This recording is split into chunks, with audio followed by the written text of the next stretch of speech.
కీర్తనల గ్రంథము 54వ కీర్తన 4వ వచనము. యెహోవా, నీ నామము ఉత్తమము, అందును బట్టి కృతజ్ఞతాస్తుతులు చెల్లించుచున్నాను.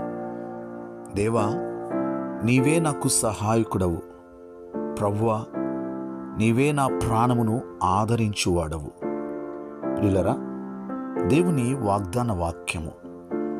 కీర్తనాకారుడు ప్రభువు నామమును ఎరిగి కృతజ్ఞతాస్తుతులు చెల్లించుచున్నాడు. అంతేకాదు, ఆయన సహాయము పొందుకున్నవాడై తన ప్రాణమునకు నెమ్మది పొందుకుని ఆదరణను పొందుకుని ప్రభువును స్తుతిస్తూ ఉన్నాడు.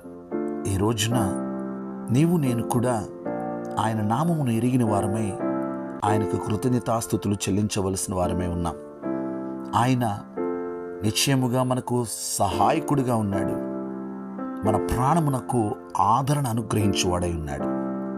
ప్రార్థన. సకల ఆశీర్వాదములకు కారణభూతుడా మా దేవా, మీకు వందనాలు, స్తోత్రాలు. మీ వాగ్దాన వాక్యమును బట్టి వందనాలు. ఈ వాగ్దాన వాక్యమును విని ప్రార్థనలో ఏకీభవించిన ప్రతి ఒక్కరిని మీరు దీవించండి, ఆశీర్వదించండి. ప్రభువా, కీర్తనాకారుని యొక్క జీవితంలో మీ నామము ఎరిగి ఉండటం వలన ఎన్ని మేలు పొందుకున్నాడో దానిని బట్టి కృతజ్ఞతాస్తుతులు చెల్లిస్తున్నాడు. తనకు మీరు సహాయకుడిగా ఉండి తన ప్రాణమునకు ఆదరణ కలుగచేసినందుకు మీకు వందనాలు. అలాగే ఈ రోజున ప్రార్థనలు ఏకీభవించిన ప్రతి ఒక్కరూ కూడా వారికి సహాయం చేయండి. వారి ప్రతి అవసరతను మీరు తీర్చండి. వారి ప్రాణమునకు ఆదరణను, నెమ్మదిని మీరు అనుగ్రహించండి.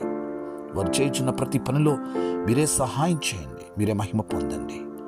మీకు వందనాలు, స్తోత్రాలు చెల్లిస్తూ ఈ దినమంతా మీ సన్నిధి తోడుగా ఉంచమని యేసు నామములో ప్రార్థిస్తున్నాము తండ్రి. ఆమేన్.